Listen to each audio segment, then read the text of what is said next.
Dando continuidade ao módulo de propedêutica, vamos conversar um pouco hoje sobre a propedêutica clínico-cirúrgica em pacientes em uso de anticoagulantes e ou antiagregantes plaquetários.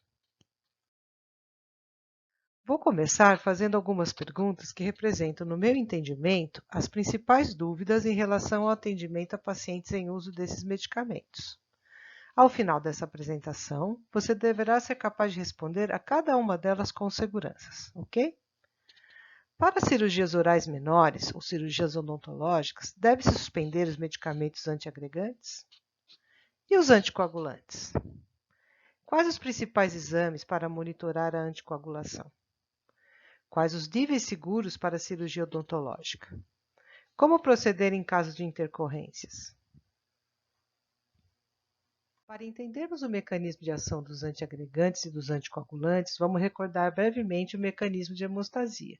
É claro que você precisa ir às suas anotações de fisiologia e patologia geral para entender os mecanismos em detalhes e as doenças relacionadas à trombose e tromboembolia, mas aqui eu vou resumir alguns aspectos importantes. A hemostasia representa a parada do sangue e é um processo fisiológico. Por meio dela se inicia todo o processo de reparo tecidual. Vocês se lembram da aula de reparação? Pode voltar a assistir o vídeo no início das aulas online, se quiser.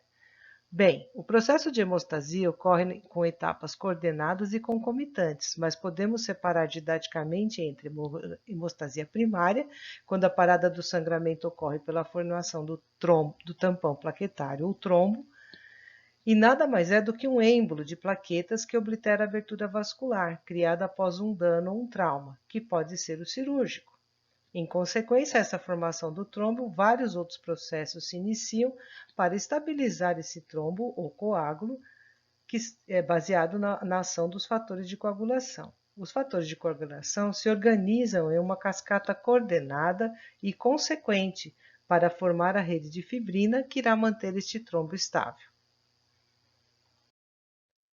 Para que ocorra a formação do trombo na hemostasia primária, as plaquetas têm que serem ativadas, se agregarem e se aderirem umas às outras. Diversos fatores ou agonistas estão relacionados a esse mecanismo. O colágeno, a trombina, o tromboxane A2, eles recrutam as plaquetas para o local do dano. Em sequência, esses outros agonistas, como o coágulo novamente e o fibrinogênio, também participam da ação na adesão e agregação das plaquetas. Na hemostasia secundária, como dissemos anteriormente, os fatores de coagulação pelas vias intrínseca, extrínseca e comum irão estabilizar o coágulo pela formação da rede de fibrina, formada ao final do processo de coagulação. Neste contexto, poderemos entender agora a ação dos antiagregantes e dos anticoagulantes.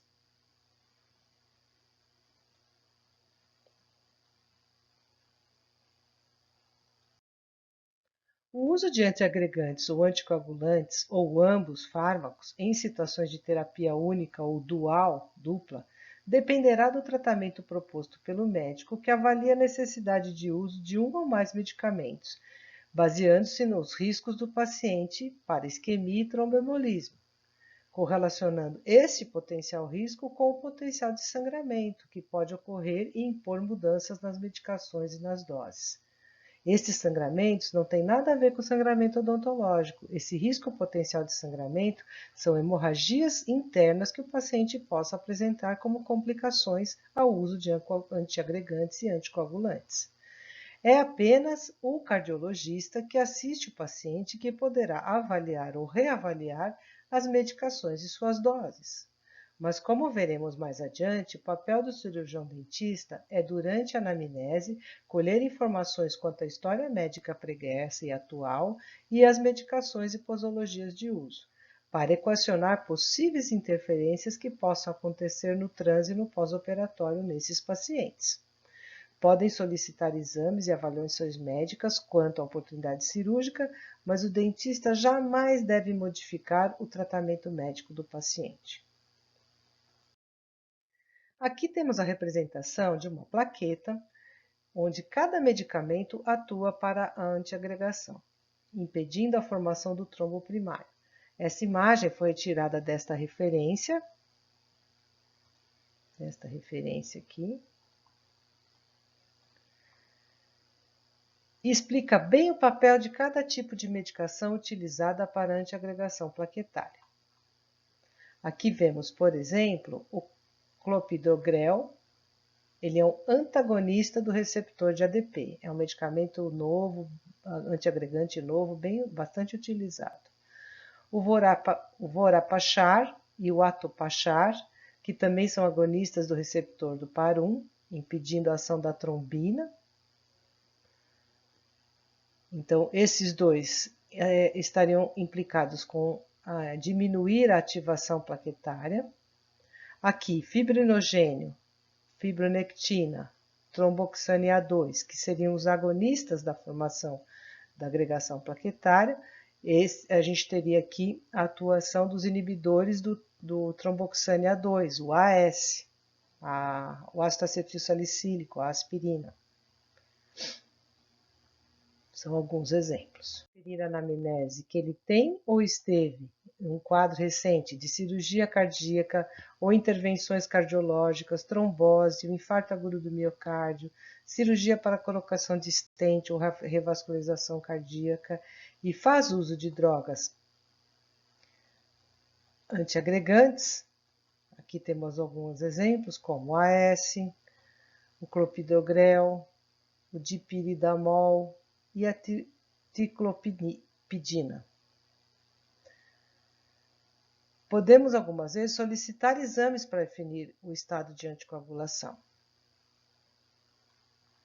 Esses exames, eles iriam traçar para a gente o risco que esse paciente poderia ter de estar muito anticoagulado e isso interferir com o procedimento cirúrgico. Aqui alguns exemplos dos antiagregantes e o mecanismo de ação de cada um, como nós vimos no slide anterior.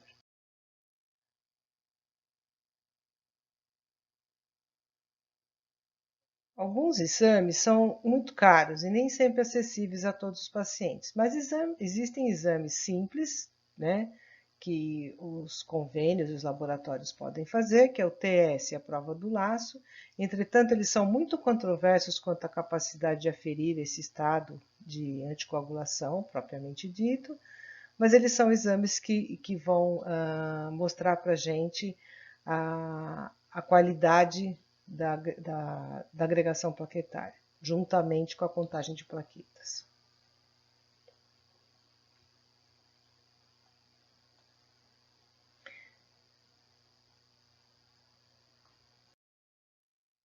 Quando o paciente estiver em uso de antiagregantes, não são esperadas grandes complicações. As evidências mostram que não há necessidade de suspender ou solicitar nenhum ajuste de dose, porque não há risco de intercorrências de sangramento intenso. Se houver algum tipo de sangramento durante o procedimento, algumas medidas podem ser tomadas, como a compressão com gaze, a utilização de esponja de Hemospum, utilização de Sorgicel, que é uma telinha de celulose, que serve como um coagulante, até a inserção de comprimido de ácido tranexâmico macerado no interior do alvéolo e a sutura oclusiva. Se esse paciente tiver algum sangramento no pós-operatório, as medidas podem ser as mesmas, mas não é esperado um risco de sangramento muito grande nesses pacientes. Então, a medicação não precisa ser suspensa. Algumas interações medicamentosas são importantes da gente lembrar, por exemplo, com o AS, né? O AS, ele associado a outros anti-inflamatórios não esteroidais, pode inibir a função plaquetária de forma mais intensa e reversível, bloqueando a síntese de prostaglandina. Os efeitos dessa droga sobre a função da plaqueta duram cerca de 48 horas. Aqui um link da Sociedade Brasileira de Cardiologia, bastante interessante, onde você vai poder ter contato com todos os tipos de antiagregantes e anticoagulantes que os pacientes podem fazer uso. E é bem atualizada sobre o uso, consensos, medicações e tratamento de isquemia e tromboembolismo. E aqui uma publicação bastante importante do grupo de pesquisa aqui da FOUSP, sob coordenação do pessoal do CAP, da doutora Marina Galottini e da doutora Carmen Ortega, numa publicação que correlaciona o risco de sangramento em procedimentos odontológicos em pacientes antiagregados. E os resultados desse estudo confirmam a hipótese inicial de que não há necessidade de interromper o uso de qualquer dos medicamentos antiagregados, mesmo que o paciente esteja fazendo uma terapia dual, quer dizer, com mais de um medicamento.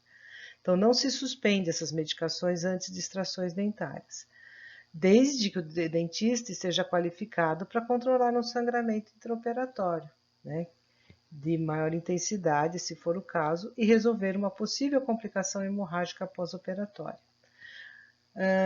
Nos casos das terapias dual, você pode ter um risco aumentado de ter um sangramento um pouquinho maior, mas algumas medidas, como as que a gente já falou, podem ser tomadas para o controle do sangramento. O que se chama atenção, e que é muito importante a gente lembrar, que o evento tromboembólico, quer dizer, o paciente ter um tromboembolismo, é uma ameaça muito maior à saúde do que o volume de sangue perdido durante uma extração dentária envolvendo até 3 dentes. Então, se recomenda que se faça a cirurgia, que não se suspenda a medicação, porque o risco desse paciente ter o coágulo e isso prejudicar a saúde dele é muito maior do que o sangue perdido na exodontia. E as medidas preconizadas no estudo mostram que você faz a exodontia de até 3 dentes, controla todo o traumatismo cirúrgico e, no caso de você ter apresentado durante a cirurgia algum sangramento, macerar alguns comprimidos do ácido tranexâmico e inserir no interior do alvéolo para controlar esses eventuais sangramentos mais intensos. Bom, nós conversamos um pouco sobre os antiagregantes, agora nós vamos falar um pouco sobre os anticoagulantes. O tromboembolismo venoso está entre as principais causas de morte por doença cardiovascular do mundo, atrás apenas do infarto agudo do miocárdio e do AVC, do acidente vascular cerebral. O tromboembolismo possui espectro de apresentação que vai desde a trombose venosa profunda até o tromboembolismo pulmonar agudo, de acordo com a gravidade crescente do acometimento. O tratamento é baseado na anticoagulação plena dos pacientes. Os pacientes ficam muito anticoagulados para que esses eventos tromboembólicos não se repitam. Há muitas décadas sabe-se que a anticoagulação interfere diretamente na mortalidade dos pacientes associados a tromboembolismo venoso. Até o início do século, a terapia anticoagulante se baseava no uso da heparina, em suas formas não fracionadas ou de baixo peso molecular, e de antagonistas da vitamina K, principalmente a varfarina. Ao longo das últimas décadas, foram desenvolvidas novas classes de medicamentos anticoagulantes, inibidores do fator 10,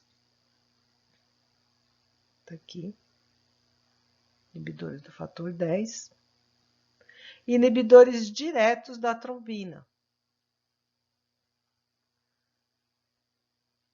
que mudaram significativamente o arsenal terapêutico para a tromboembolia venosa, em função das características de eficácia e de segurança em relação ao tratamento convencional. Mesmo se conhecendo há muito a cascata de anticoagulação, que é essa, eram escassas opções de medicamentos que pudessem interferir efetivamente na mesma. Embora esses coagulantes tradicionais fossem eficientes, como a de coumarina, existiam dificuldades práticas no seu manejo, levando ao surgimento de novos fármacos para esse fim. 2 grupos de anticoagulantes orais inibidores do fator 10, que é a rivaroxabana, a apixabana e edoxabana, e os inibidores diretos da trombina, a dabigatrana, recentemente se tornaram disponíveis para o tratamento do tromboembolismo venoso. Então, aqui nessa referência, que está em português, vocês podem ter contato com esse texto, baseado no que eu estou falando aqui. Na anamnese, como nos antiagregantes, as considerações devem ser observadas da mesma forma para os pacientes que tomam anticoagulantes. Aqui estão os mais comuns e os seus mecanismos de ação. Então, anamnese, os pacientes com antecedentes de AVC, isquêmico, cardiopatias, eventos tromboembólicos pregressos, próteses valvulares e que fazem hemodiálise. Eles podem tomar medicamentos como heparina, no caso da hemodiálise, Clexane e Fragmin. A administração pode ser via oral, subcutânea e endovenosa, mais comum a subcutânea e endovenosa nos casos da hemodiálise. E elas têm como propriedade ativar a antitrombina 3, que tem como função inibir a trombina, consequentemente não ocorre transformação de fibrinogênio em fibrina. A varfarina, que é o Marevan, que é um anticoagulante clássico, eles têm um mecanismo de ação inibindo a reação da carboxilação dependente de vitamina K. Então, ela é um antagonista da vitamina K, que inibe a síntese do fator 2, 7, 9 e 10, além das proteínas C e S. O dabigatran, que é o Pradasha, é uma droga cujo metabólito ativo causa inibição direta competitiva, específica e reversível da trombina livre e da trombina ligada à fibrina. E o rivaroxabana, que é o Xarelto, inibindo a ação do fator de coagulação, fator 10, 10A. Existem alguns exames que a gente pode usar para constatar o grau de anticoagulação, que seria o tempo de trombina, o tempo de trombina parcial ativada, o tempo de protrombina, regulado pelo INR, e atividade antifator 10. Atividade antifator 10, mais para quem faz uso de rivaroxabana, que é o Xarelto. O dabigatran, que é o Pradasha, mas o teste seria o tempo de trombina. E para varfarina, o TP com INR. Nesses exames laboratoriais, é importante destacar o tempo de protrombina, que ele vem acompanhado de um índice, onde o TP do paciente dividido pelo TP de referência, ele me fornece esse índice normal, de normatização, e que ele é introduzido junto com o exame, E ele é dado junto com o exame para a gente poder ter devido à grande diferença que pode ter em valores de referência dos laboratórios. Então, toda vez que você fizer o TP, você solicita o INR, porque é através dele que você vai conseguir traçar alguns parâmetros de risco. Então, a gente tem aqui, se possível, você solicita o exame 24 horas antes do procedimento, para os pacientes que fazem uso de anticoagulantes tipo varfarina, que é o mais comum, ou até o dabigatran, você pode solicitar o TP com INR. E aí você pode ter 3 níveis de risco. Menor que 3, o INR menor que 3, entre 3 e 4 e maior que 4. Nesses 3 casos, o paciente vai estar anticoagulado, porque o INR de referência para você dizer que o paciente não está anticoagulado é 1,25, Então, tudo que for acima de 1,25, ele vai estar anticoagulado. Só que se eu tiver um INR menor que 3, esse paciente pode realizar o procedimento cirúrgico de rotina. Obviamente, tomando os cuidados de reduzir o traumatismo, suturar muito bem, manter todo o procedimento dentro do planejamento. Se o INR estiver entre 3 e 4, aí você pode realizar exodontia simples, com procedimento de rotina do seu planejamento, e exodontias múltiplas até 3 dentes, certo? E dividir, então, se forem vários dentes, dividir por etapas, de no máximo 3 dentes, para que você não tenha uma ferida bucal muito grande e que você não tenha a formação de um coágulo muito grande que possa vir a ter alguma interferência do anticoagulante e isso vir a sangrar. E quando o NR for maior que 4, a recomendação é você adiar procedimentos cruentos de maior monta, não realizar procedimentos odontológicos e esperar que esse paciente tenha níveis de anticoagulação um pouco mais seguros, mas isso só com orientação médica. Então, é muito importante você observar que a avaliação da anticoagulação, normalmente o paciente tem isso por exames periódicos solicitados por médico. É que o médico que o assiste pede esses exames regularmente. Assim, muitas vezes o paciente vai mostrar uma carteirinha de um controle do tempo de protrombina com INR. Mas mesmo assim é recomendável que no caso da necessidade das cirurgias odontológicas, você solicite pelo menos com 24 horas antes do procedimento esses exames, para que você possa traçar níveis de risco para o tratamento desses pacientes. Para os novos anticoagulantes, a gente sabe que, por exemplo, no inibidor do fator 10, exames mais específicos devem ser solicitados, porque o TP com INR não vai conseguir predizer os níveis de anticoagulação. Desta forma, com segurança, podemos realizar as exodontologias nestes níveis, em menor que 3 e entre 3 e 4. O suporte medicamentoso usual para esses pacientes, né? Tem que atentar para algumas interações medicamentosas, né? E as recomendações usuais de pós-operatório. Mais uma vez, é muito importante que o cirurgião dentista não suspenda ou reajuste a dose da medicação. Isso é competência do médico que assiste o paciente. O RAP test, eu coloquei ele aqui para a gente lembrar que existem alguns anticoagulantes que não são monitorados pelo INR, como é o caso dos inibidores do fator 10. Então, existe um teste que chama RAP test. Bom, e quais seriam as interações medicamentosas principais que poderiam ocorrer com os anticoagulantes? A varfarina, que é o anticoagulante oral mais comum, que é os ticumarínicos, né? Eles têm uma interferência com antibióticos, eritromicina, claritromicina, ou metronidazol, onde eles são capazes de aumentar o efeito anticoagulante. Então, precisa ter um pouco mais de controle na medicação, porque o paciente pode vir a apresentar, por exemplo, um sangramento de uma úlcera gástrica ou algum sangramento gastrointestinal. É muito importante observar isso. Então, medicações que vão ser prescritas junto com a varfarina, você pode ter alguma orientação com o médico do paciente.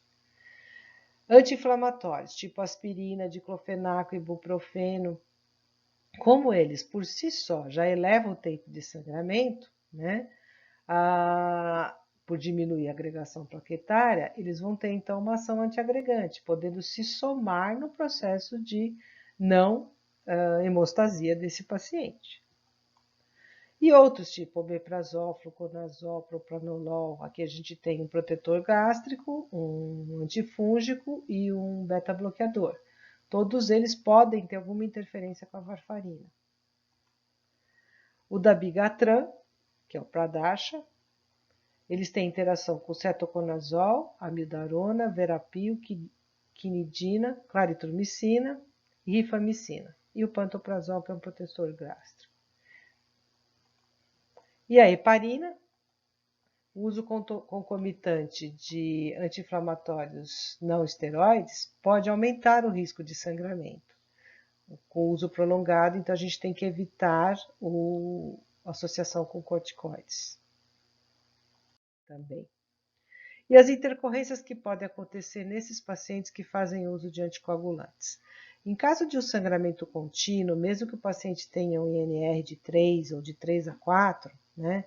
Se for um sangramento transoperatório, as medidas são as mesmas que o anterior, né? Compressão com gás de 3 a 5 minutos, utilizar alguma esponja hemostática, né? Tipo Hemospon, ou utilizar malha de celulose Surgicel, né? E suturas oclusivas.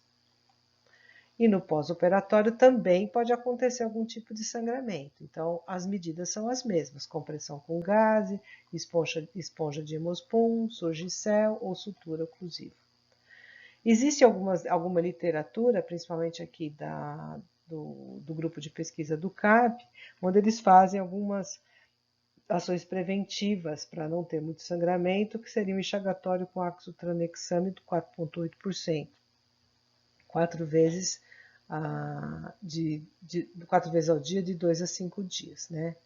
Então, macero comprimido, esse paciente faz o bochecho. Eu, pessoalmente, não tenho experiência com o uso do enxaguatório, mas em literatura vocês podem encontrar essa recomendação. Ele é um agente antifibrinolítico, né, o ácido tranexâmico, sendo empregado no tratamento de episódios hemorrágicos. Ele inibe a ativação do plasminogênio em plasmina. Como a plasmina é a principal proteína responsável pela dissolução do coágulo, né, ele promove assim uma maior estabilidade desse coágulo. Tá bom? Bom, seguindo outras recomendações agora, a gente tem que considerar que esse paciente ele deve ser monitorado não apenas quanto à sua medicação, mas considerando a sua comorbidade ou as suas comorbidades. Pacientes que são anticoagulados, muitas vezes eles, além de ter o problema cardíaco ou de ter o risco maior de isquemia e tromboembolismo, eles podem ter outras doenças associadas, como diabetes, a hipertensão. Então, o que a gente já discutiu nas outras aulas, nas outras apresentações, vale para esses pacientes também. Então, além de avaliar os resultados dos exames, a gente tem que planejar cuidadosamente as cirurgias, procurar atender esse paciente pela manhã, em ambiente arejado, dividir procedimentos em várias sessões. Esse paciente tem que vir bem alimentado também. Monitorar os sinais vitais, isso é bastante importante, principalmente se o paciente está num quadro de anticoagulação, é um cardíaco, ele tem que ser monitorado.